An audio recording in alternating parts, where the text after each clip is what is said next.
안녕하세요. 천안 두정중학교 2학년 학생들 반갑습니다.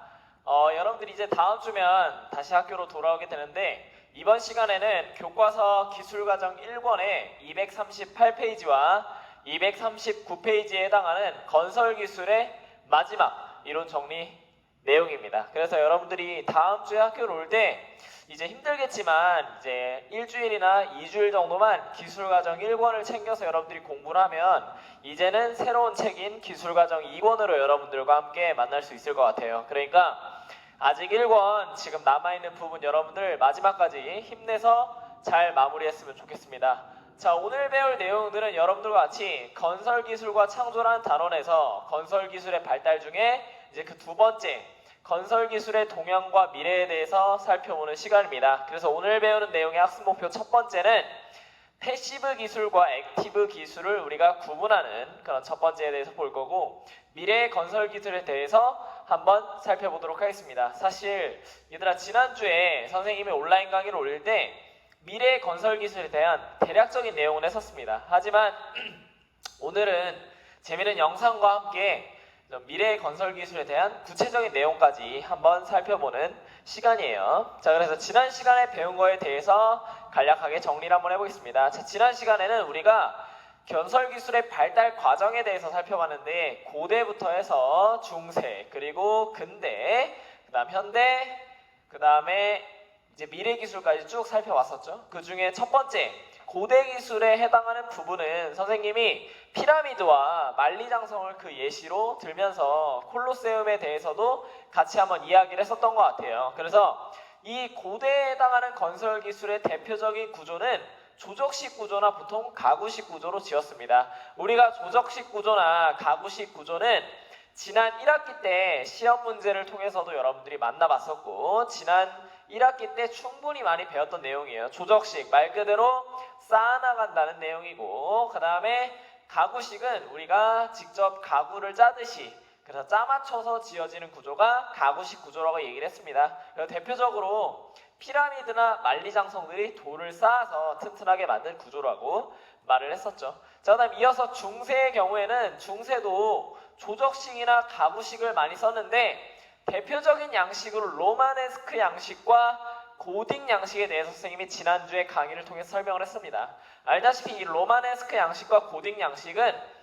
종교적 특징을 가지고 있는 것으로 우리가 하늘로 좀 더 올라가기 위해서 높은 건물을 지을 때 지어나간다고 했던 양식들이었어요. 그래서 이 두 가지 양식들을 여러분들께 한번 설명을 했었습니다. 이 내용을 학습지를 통해서 나중에 정리를 한번 해보겠죠.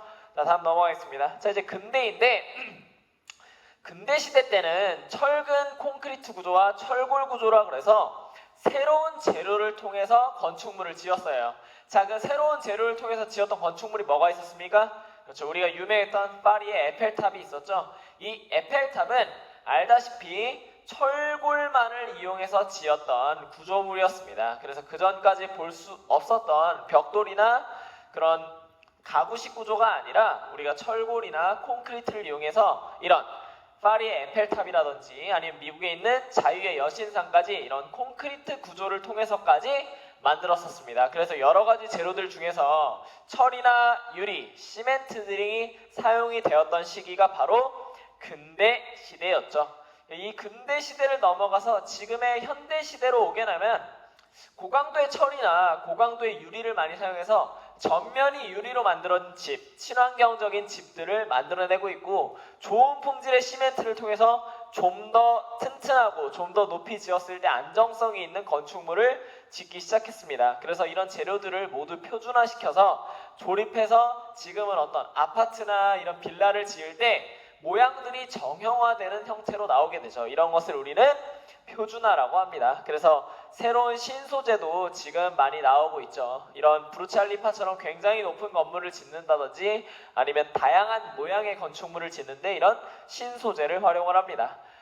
그래서 여기 같은 경우에는 대표적인 이런 유럽을 연결짓는 그런 다리를 건설할 때 또는 기차 철로를 건설할 때 사용되었던 모습을 보여주고 있는 거고요.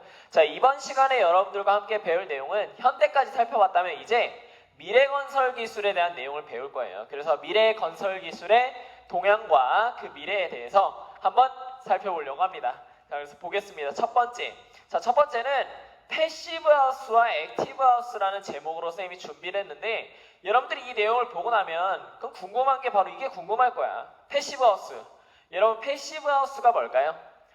지금은 물론 우리가 기술 시간이지만 선생님이 기술을 하다 보면 영어가 많이 들어가. 얘기했잖아. 로마네스크나 고딩 양식의 경우 로마네스크라고 썼던 이유가 뭐였어? 로마에서 콜로세움 형태를 닮았기 때문에 로마네스크라고 썼다 그랬죠. 자, 패시브 하우스처럼 영어가 사용됐습니다. 자, 우리 2학년 학생들이 영어 실력 한번 볼 텐데 얘들아, 패시브의 뜻이 뭐죠? 하우스는 집인 거 알고 있어. 패시브의 뜻이 뭐야? 알고 있나요? 그렇지. 영어로는 이런 형태의 집입니다. 패시브 하우스는 수동적인 그런 어떤 수동적인이라는 느낌을 가지고 있어. 근데 여기서 얘기하는 이 수동적인이라는 것의 뜻이 뭐냐면 소극적이라는 거야. 그러니까 남들이 밖에서 어떤 영향이 오든 말든 간에 있잖아. 나는 소극적이기 때문에 영향을 최대한 안 받으려고 내 안에 있는 거를 잘 지켜내는 집을 우리는 패시브 하우스라고 합니다. 내가 안에 있는 것을 잘 지켜내는 집. 그러니까 집에서 발생한 에너지를 밖으로 빠져나가지 않게 잘 보존하는 집을 패시브 하우스라고 합니다. 대표적인 게 뭐가 돼요? 우리 지금 가을날이 다가오면서 여러분들 아침에 밤에 다니다 보면 이제 조금 쌀쌀할 거야. 이제 긴팔도 찾을 거고 잠바도 입고 다닐 거고. 근데 이 패시브 하우스는 우리 집에서 보일러를 틀으면 이 보일러를 틀고 몇 시간이 지나도 계속 그 따뜻한 온도를 유지한다는 겁니다. 어떻게 유지가 되는지 관련된 영상을 여러분들과 함께 시청하고 설명하겠습니다. 자, 영상 한번 같이 보죠. 패시브 하우스 에너지 손실의 최소화라고 합니다. 패시브 하우스란 1년 쓰는 난방 에너지가 건물의 1제곱미터당 등유로 환산했을 때 1.5리터 이하의 에너지를 수비하는 집을 말한다. 이는 일반 건물에 쓰이는 에너지량의 10%에 불과하다. 이 건물은 3중 시스템 창호와 외벽 단열재를 보강하는 것만으로도 외부로 열 에너지가 빠져나가는 것을 상당 부분 줄였다. 대전 지족동의 한 주택가. 많은 집들 중에서도 유난히 눈에 띄는 이 목조주택은 독일식 패시브 건축 공법을 충실히 따르면서도 우리나라 실정에 맞게 설계한 패시브 하우스다. 패시브 하우스가 에너지를 저감할 수 있는 데는 패시브 하우스만의 건축 자재와 설계 덕분이다. 평범해 보이는 이 창문도 일반 주택에서는 쉽게 볼 수 없는 고기밀 3중 시스템 창호다. 3겹의 유리로 창호를 만들어 햇볕은 잘 받아들이고 내부의 열을 쉽게 뺏기지 않는다는 장점이 있다. 또한 벽마다 일반 주택에 비해 더 많은 단열재를 써 단열 성능을 3배로 높였고 창의 위치도 일사량을 무료에 배치했다. 열 손실이 없는 건물을 위해 패시브 하우스 시공에서 반드시 하는 테스트가 있다. 바로 기물 테스트다. 실내의 모든 창과 문을 닫고 창호 하나에만 팬을 설치 후 작동시켜 실내 공기압을 외부보다 50파스칼 높게 만든다. 이때 틈이 있다면 기압차로 인해 실내 공기가 외부로 빠져나가게 된다. 따라서 시간당 얼마나 공기가 순환되는지 보고 그 기밀 정도를 알 수 있다. 하지만 기밀성이 높을수록 에너지 효율에는 좋지만 환기에는 적이다. 따라서 패시브 하우스에서 반드시 해결해야 할 것이 환기 시스템이다. 이를 위한 것이 열 교환 환기 장치로 바깥의 신선한 공기는 지열 배수관을 통해 데워져 실내에 공급된다. 지열을 이용해 공기 온도를 높이는 것이다. 노란색은 실내 공기를 뜻하는 것으로 밖으로 배출될 때 폐열 흡수 장치를 거치며 남은 열을 바깥 공기를 데우는 데 쓰인 후 배출된다.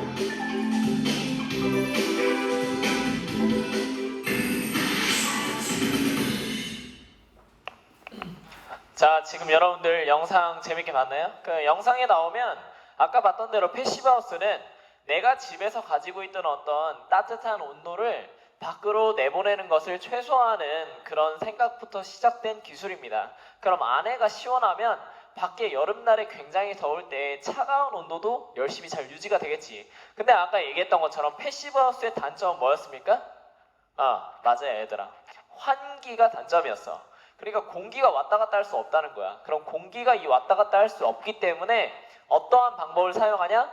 공기가 왔다 갔다 할 수 있는 약간 자그마한 장치를 만들어서 그 장치를 통해서 왔다 갔다 하게 되는 거야. 그럼 우리가 굳이 창문을 열지 않아도 신선한 공기가 그 조만한 장치를 이용해서 안으로 들어오게 되는 거죠. 그럼 결국에는 환기를 하기 위해서 창문을 열지 않았지만 환기가 자동으로 되는 그런 시스템이 안에 들어있어서 패시브 하우스는 환기에도 걱정이 없는 우리의 어떤 수동적인이라는 의미를 가지고 있지만 에너지를 잘 지키는 집이라고 보면 되겠습니다. 자, 그럼 아까 얘기했던 패시브 하우스가 있다면 수동적인의 얘들아 반대말이 뭐야? 국어로 수동적인의 반대말, 수동의 반대말 뭘까요? 우리 국어 시간에 배운 거 수동의 반대말 자동이야? 아니죠. 능동이라는 말이 있습니다. 자, 그 액티브 하우스에 대한 얘기를 할 건데 패시브라는 말은 수동적인이라는 뜻이 있고 액티브라는 말은 우리가 액티비티, 활동이라고 하잖아. 여기서 얘기하는 액티브는 뭐냐면 활동적인, 뭔가를 움직이는 그런 능동적인 집을 바로 액티브 하우스라고 합니다. 여기서 얘기하는 이 액티브는 능동적인, 뭔가 움직여서 이거는 가지고 있는 에너지를 지킨다기보다 내가 열심히 움직여서 에너지를 만드는 집이라는 거예요. 그래서 액티브 하우스는 가지고 있는 에너지를 지키는 집이 아니라 새로운 에너지를 만들어내는 집을 바로 액티브 하우스라고 합니다. 우리가 잘 알고 있는 액티브 하우스의 방법이 있어. 예를 들면 우리 주변에서 볼 수 있습니다. 매일 아침에 우린 일어나면 이걸 봐야 돼. 이것 때문에 눈이 부셔요. 뭡니까? 그렇죠. 우리가 지금 이 태양계라고 하는 태양을 통해서 얻을 수 있는 에너지, 태양광과 태양열 발전을 통해서 직접 에너지를 생산하는 방법이 있다는 거야. 그거를 이용하는 것이 바로 액티브 하우스입니다. 그거 외에 여러 가지 기술들을 이용해서 에너지를 만들어내는데 그에 대한 기술을 담고 있는 영상을 다시 한번 이어서 하나 더 보겠습니다. 오늘 영상의 종류 개수가 총 4개야 얘들아. 참고 4개. 자, 보겠습니다. 다음 영상이죠.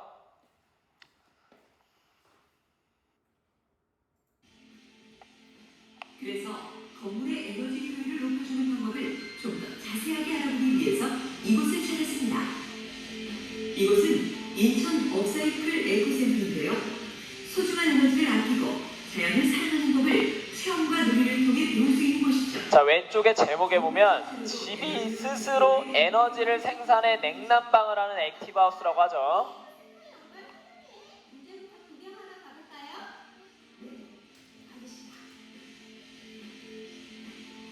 아이들은 이곳 업사이클 에코센터에 방문해서 다양한 놀이와 함께 환경 문제를 이해하고 에너지를 잘 쓰는 방법을 어린 시절부터 배우게 되는 거죠. 저희 에코센터는 3가지 분야로 교육을 합니다. 기후에너지, 숙장대 교육, 그다음에 업사이클링 교육 3가지 분야로 교육을 하는데 그 중에서 저희 업사이클과 기후에너지에 관한 내용을 아이들과 함께 보는 주제 영상실입니다. 자, 그렇다면 이곳은 어떤 에너지 절약을 실천하고 있을까요? 보시면 이게 저희 지열 시스템인데요. 저희는 마당에 5개의 150m짜리 파이프를 심었고요. 그 파이프에서 일정 온도의 물이 순환되어서 생산하는 지열 발전 시스템입니다.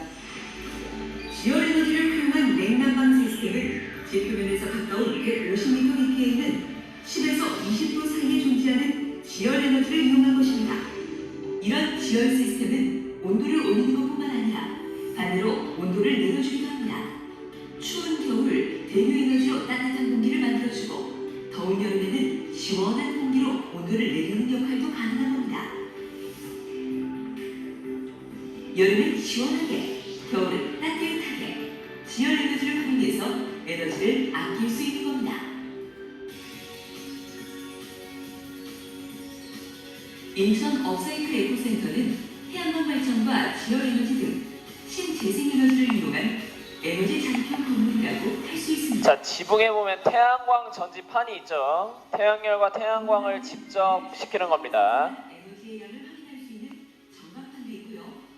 외부에는 태양광으로 생산한 에너지로 충전이 가능한 전기차 충전소도 마련되어 있습니다. 에너지는 건물의 경우에 그 냉방, 난방이라든가 조명이라든가 온수라든가 환기 또한 기타 시설을 돌리는 전열 등도 5개 영역에서 주로 소비가 되는데요. 특히 냉난방 쪽에서 대폭 그 전기 에너지가 절감이 돼서 저희 생각으로는 30~40%는 절감하고 더 나아가서 에너지 액티브라고 해가지고 이 건물에 다양한 신재생 에너지 시설이 있거든요. 그것을 통해서 또 추가적인 그 전기 절약이 결과적으로 이루어지고 있다고 생각합니다. 자, 여러분들 영상 방금 봤던 것처럼 이런 우리의 그 액티브 하우스까지 살펴봤고요. 자, 이제 그 다음으로 우리가 이어서 액티브 하우스 다음으로 우리 패시브와 액티브를 비교를 해봤고, 자, 그 다음으로는 이제 미래 건설 기술에 대해서 몇 가지만 살펴보고 이번 시간을 마무리하는 걸로 하겠습니다. 자, 그래서 미래에 나올 건설 기술의 종류가 뭐가 있을지 한번 살펴보죠.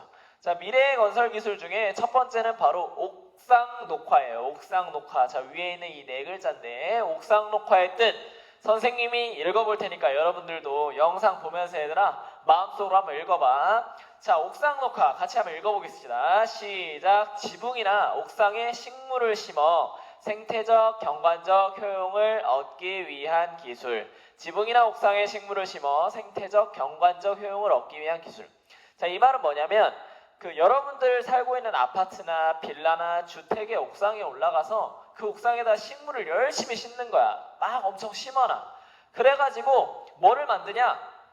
여러분들이 마음이 좀 정화되고 싶을 때, 좀 심란해, 콘크리트는 너무 어지러워, 이럴 때 옥상에 올라가서 식물도 가꾸고, 또 그리고 거기서 뭐 과일이 나면은 과일을 수확하기도 하고, 이런 생태적 효용을 얻기도 하고, 또 뭐도 되냐? 옥상에 올라갔는데 마치 내가 알고 있는 미니 작은 숲들이 있어. 작은 숲이 있습니다. 그러면 경관적, 우리가 바라보는 어떤 효용 가치를 높일 수가 있겠지. 거기에다가 또 좋은 점이 얘들아 뭐가 있냐? 옥상 녹화를 만들게 되면 우리가 맨 위층에 사는 사람들의 경우에 야, 태양이 비쳤어. 1층에 사는 사람이 머리가 뜨거워? 아니면 제일 옥상에 사는 사람이 머리가 뜨겁겠어요? 당연히 옥상에 사는 사람이 좀 더 뜨겁겠지. 열을 직접적으로 받으니까.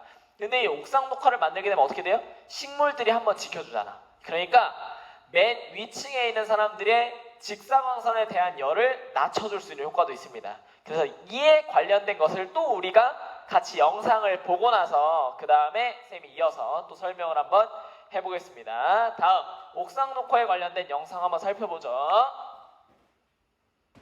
오늘 영상 많지 얘들아? 네, 에어컨이나 선풍기 같은 냉방기 없이는 지내기가 어려운 요즘입니다. 그런데 이런 냉방기를 덜 사용해도 충분히 시원한 곳이 있습니다. 건물 옥상에 만든 텃밭 덕분이라는데요. 이혜리 기자가 직접 다녀왔습니다. 언뜻 평범해 보이는 5층짜리 건물입니다. 하지만 건물 옥상에는 전혀 다른 풍경이 펼쳐집니다. 꽃과 채소가 자라고 있는 840제곱미터 크기의 옥상 텃밭. 이글이글 달궈진 일반 옥상 바닥과 텃밭 표면의 온도를 비교해봤습니다. 오전 10시 반, 콘크리트 바닥의 온도가 51도까지 상승한다면 텃밭은 30도에 머무릅니다. 텃밭이 머금고 있는 수분이 증발하면서 열을 빼앗아가는 효과가 나타납니다. 일반 옥상 녹화 트락에서는 약 30% 정도의 수분을 머금고 있다면 그 옥상 녹화의 텃밭의 토양 같은 경우에는 한 60% 정도의 토양 수분을 유지를 하는 것을 제가 알 수 있었습니다. 이 텃밭 아래에는 빗물을 저장할 수 있는 별도의 층이 있습니다. 스티로폼으로 만든 물 저장층 위에 부직포를 깔고 흙을 올려 빗물이 오랜 시간 흙 아래에 머무를 수 있도록 한 겁니다. 텃밭을 둘러싸고 있는 벽도 빗물이 쉽게 흘러가는 것을 막아줍니다. 빗물 저장 기능이 뛰어난 이 텃밭의 냉각 효과는 냉방비 절감으로 이어졌습니다. 실제로 6월부터 9월 사이 이 건물 전체의 냉방비가 약 600만 원 정도 줄었습니다. 누구에게나 열려있는 옥상 텃밭. 더위도 식혀주면서 주민들의 쉼터 역할까지 톡톡히 해내고 있습니다. YTN 사이언스 이혜입니다. 자, 여기까지 봤으면 자 이제 옥상 녹화에 대한 여러분들한테 설명을 마쳤는데, 아까 얘기한 것처럼 이런 지붕이나 옥상에 식물을 심게 되면 단순한 생태적이고 경관적인 좋은 점뿐만 아니라 냉난방비까지 절감할 수 있는 그런 효과를 가지고 왔습니다. 자, 이제 다음으로 생태공원인데, 자, 생태공원은 옥상 녹화하고는 조금 달라. 옥상 녹화는 내가 옥상에다가 식물들을 심는 거잖아. 근데 생태공원은 도시 속에서 우리가 공원을 만드는 거야. 근데 그 공원이 어떤 공원이야? 사람만 이용할 수 있는 공원입니까? 아니에요. 동식물이 함께 사용할 수 있는, 생물들이 모두 쉽게 접할 수 있는 공원을 의미합니다. 예를 들면 어떤 거야? 우리가 길 가는데 말이 와. 노루가 지나다녀. 우리가 그냥 공원에 산책 나갔는데 산책 나가가지고 캥거루하고 우리가 1대1 맞짱을 댑니다. 이런 게 바로 생태공원이라는 거야. 다소 말이 안 된다고 볼 수도 있는데, 이 생태공원을 하게 되면 굉장히 좋은 점은 우리나라에서는 식물과 함께 지낼 수 있는 생태공원이 굉장히 많죠. 예를 들면 불애옥잠이 지낼 수 있는 호수와 함께하는 도심 속의 생태공원. 그럼 어떻게 돼?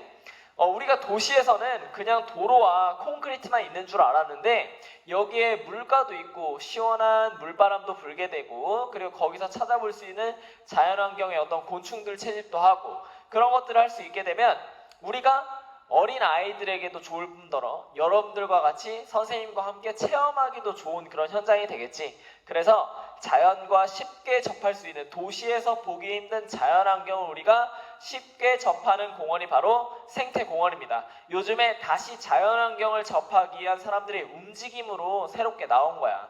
근데 우리가 태국의 치앙마이라는 곳에 가면 생태공원 중에서 전 세계적으로 가장 유명한 쪽에 속하는 생태공원이 있습니다. 자, 여기에는 뭐가 살고 있냐? 코끼리가 살고 있습니다. 자, 이거 우리가 잘 알고 있는 배우죠. 유해진 배우님인데, 자, 여기 태국의 치앙마이라는 곳에 코끼리들이 자유롭게 지낼 수 있는 생태공원을 만들었어요. 그래서 사람들과 함께, 자, 여기 보면 사람들이 많이 다니고 있잖아. 그냥 사람들이 지나다니면서 코끼리와 함께 교감도 할 수 있고, 물론 안전한 울타리가 있지만 도시 속에서 볼 수 있는 공원이잖아. 거기에 코끼리가 있는 거야. 그럼 우리가 얼마나 신기하고, 동물원까지 가지 않아도 함께 동물들과 교감할 수 있는 그런 좋은 시간이 될 수가 있겠죠. 그래서 생태공원을 요즘에 미래의 건설 기술로 나오고 있다는 점 알아두고, 자, 이제 마지막 미래의 건설 기술입니다. 잘 알고 있어요. 우리 3D 프린터 뉴스에도 많이 나왔고, 지금 3D 프린터의 장점들도 굉장히 많이 나오고, 3D 프린터로 뭐 집을 짓는다, 뭐 3D 프린터로 음식을 만든다, 이런 얘기들이 진짜 많은데 실제 3D 프린터로 만든 집이 있습니다. 그리고 지금 짓고 있어요. 그리고 3D 프린터를 이용해서 우리는 교량도 만듭니다. 그 만드는 거에 대해서 우리가 뉴스 기사를 통해서 맨 마지막 영상을 보고 미래에 대한 건설 기술을 정리하고 이번 시간을 마무리하는 걸로 하겠습니다. 자, 여러분들 마지막 영상 우리 2학년 친구들 재밌게 한번 봐봅시다. 오늘 영상 상당히 좀 짧은 편이지? 그래서 여기까지 보고 다음 주에 우리 만날 거야. 그 얘기는 조금 이따 하고, 영상 3D 프린터로 만드는 집 같이 한번 보겠습니다. 교육, 예술, 의학, 산업 등 분야망로 신세계를 펼쳐나가는 3D 프린팅 기술. 여기 건설 분야도 빠질 수 없다. 3D 프린터로 집까지 짓는다고? 지금부터 건기 홍보와 함께 3D 프린터의 매력을 출력하러 가보자. 이름을 많이 들어봤지만 쉽지 않은 3D 프린터는 그 정체가 궁금해지는데, 그래서 전문가를 모셔봤다. 건설형 최고의 3D 프린팅 기술 전문가. 그렇습니다. 일반 프린터와는 달라는 너무 다른 3D 프린터. 건설 분야 3D 프린팅 기술은 적층 방식을 활용해 어떤 구조의 물체든 생산할 수 있다고 하는데, 이거 찐이야? 너무나 궁금한 3D 프린팅 기술. 친절한 건기용이 대신 물어봐드립니다. 건설 분야 3D 프린팅에서 전공이 되면 급속 시공이 가능해집니다. 재난지역이나 저개발 국가, 특히 큐미터의 시설 보수가 되거나 시공이 되는 이런 부분은 효과가 크다고 볼 수 있고요. 그렇기 때문에 건설 페이물이 급속해질 수가 있고, 로봇 베이스의 시공이기 때문에 시공 시간을 굉장히 단축할 수가 있습니다. 있습니다. 아하! 따라서 건설 비용도 줄일 수 있는 일석삼조의 효과가 있다는 말씀. 3D 프린터. 너는 계획이 다 있구나. 그렇다면 현재 건축 분야에서 국내의 기술력은 어느 정도일까? 우리가 기술적으로 봤을 때는 아직까지도 집을 시공하거나 세상을 살 수 있는 구조물을 시공하는 건 아직까지는 법적인 한계는 있고 소형 구조물이나 산업의 전치 같은 것들, 일부 조형물 같은 거 이런 거는 충분히 우리나라에서 진행할 수 있습니다. 2016년부터 3D 프린팅 기술을 연구해온 건설은 2019년에는 30평형의 소형 건축 짓기에도 도전했다는데 높이 3m에 약 100제곱미터 규모의 이 소형 건축물에는 남다른 의미가 있다고 합니다. 외국에서 3D 프린팅 기술을 활용해서 다양한 사례들이 발표가 되고 있는데 아직 국내에서는 이런 기술이 발표 사례가 없습니다. 그래서 저희 연구가 진행하는 사례가 최초 사례가 되겠습니다.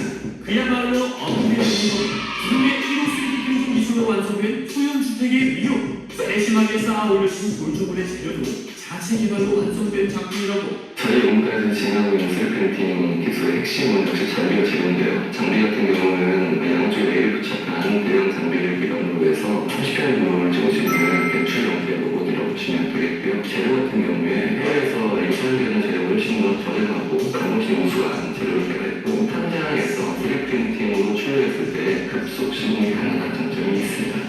한국건설기술연구원에서 개발한 3D 프린팅 기술은 2021년 부산 에코델타스마트시티의 소형 조형물에서 첫 선을 보인다고 합니다. 특히 향후 국내 건축법 조정과 지자체 간의 협의를 통해 3D 프린팅 기술로 만든 건축물을 만나는 것은 시간 문제라고. 땀과 눈물이 없는 연구가 어디 있으려마는 개발 과정에서 발견한 문제가 오히려 향후 기술 연구의 단서가 됐다는 3D 프린팅 기술. 대체 어떤 문제일까?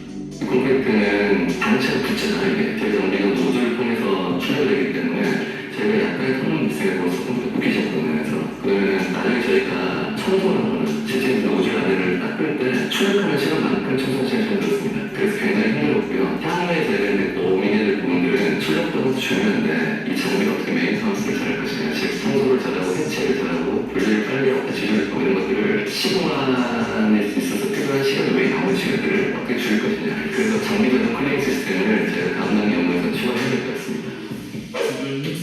무엇을 상상하던 그 이상 지금까지 할 수 없었던 새로운 건설의 패러다임을 예고하고 있는 3D 프린팅 기술.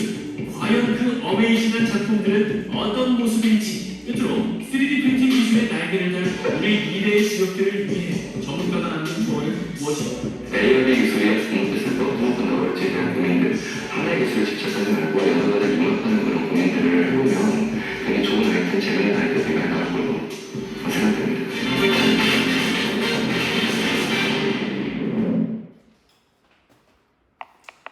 자, 우리 마지막 영상까지 3D 프린터로 만드는 집까지 한번 살펴봤습니다.